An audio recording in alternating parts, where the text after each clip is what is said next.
दोस्तों, आप भले ही बॉलीवुड से लेकर भोजपुरी तक के कई फिल्मों के गाने आप सुन चुके होंगे, लेकिन शायद ही आपको पता होगा कि इन गानों की शूटिंग कैसे की जाती है, कितने पैसे खर्च होता है और कितने दिनों का समय लगता है। यदि आपको भी नहीं पता है तो चलिए आज के वीडियो में आपको हम यही बताने वाले हैं।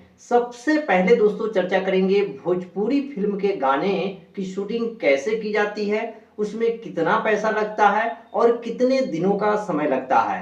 सबसे पहले आप एक क्लिप को देखिए। दोस्तों, इस क्लिप में आपको काजल रघवानी और खेसारी लाल यादव आपको दिख रहे होंगे, जो एक गाने की शूटिंग कर रहे हैं। दोस्तों, ये गाना है मेहंदी लगा के रखना फिल्म का। इस गाने की शूटिंग कैसे की जा रही है, बिल्कुल आप ध्यान से देखिएगा, तभी आपको समझ में आएगा कि इनमें जो भी कलाकार है, चाहे काजल रघवानी हो या खेसारी लाल यादव हो, इनका दोस्तों बिल्कुल पहनावा ओढ़ावा जो है बिल्कुल एकदम देहाती जैसा है, लोकल जैसा है। और इस मूवी के जो गाने की शूटिंग हो रही है, इसका जो स्टेप है बिल्कुल देसी तड़का वाला स्टेप है, यानी कि ज्यादा मुश्किल वाला स्टेप नहीं है। अगर इसी से अगर आप तुलना कीजिएगा बॉलीवुड के गानों का, तो दोस्तों धरती और आसमान का फर्क आपको नजर आने लगेगा।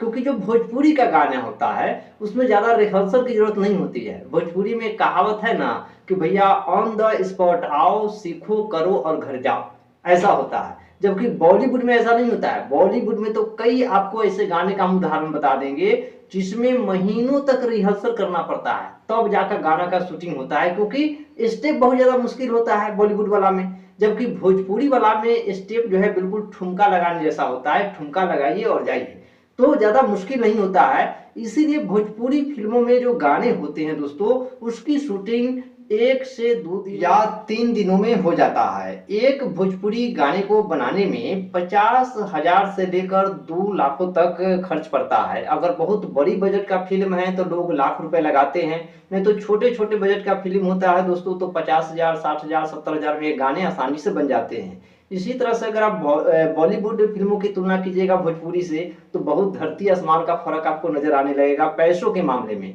जैसे आपने गाना सुना होगा देवदास मूवी का डोला रे डोला। आप जानते हैं कि इस गाने को बनाने में लगभग जो है उस जमाने में 3 करोड़ रुपए लग गए थे और 1 महीनों तक इसका रिहर्सल चला था और 17 दिनों में जाकर ये गाने की शूटिंग हुई थी। और इसका स्टेप जो है बहुत ज्यादा मुश्किल था। तो दोस्तों भोजपुरी वाला में और बॉलीवुड वाला में जो सबसे प्रमुख अंतर है वो है दोस्तों स्टेप का, गाने के स्टेप का। भोजपुरी में गाना का स्टेप जो है बिल्कुल ठुमका लगाने जैसा होता है, इसीलिए गानों की शूटिंग बहुत जल्दी जल्दी हो जाता है, 1 से 2 दिनों में या अधिकतम 3 दिनों में हो जाता है। जबकि बॉलीवुड वाला जो गाना होता है उसमें स्टेप इतना ज्यादा मुश्किल होता है कि उसमें कलाकारों को सीखने के लिए कई दिनों तक, महीनों तक उसको रिहर्सल करना पड़ता है, तब जाकर वो गानों की शूट कर पाते हैं। तो इस तरह से आप समझ गए होंगे कि भोजपुरी गाना और बॉलीवुड के जो फिल्म का गाना होता है, दोनों की शूटिंग में कितना ज्यादा का अंतर होता है।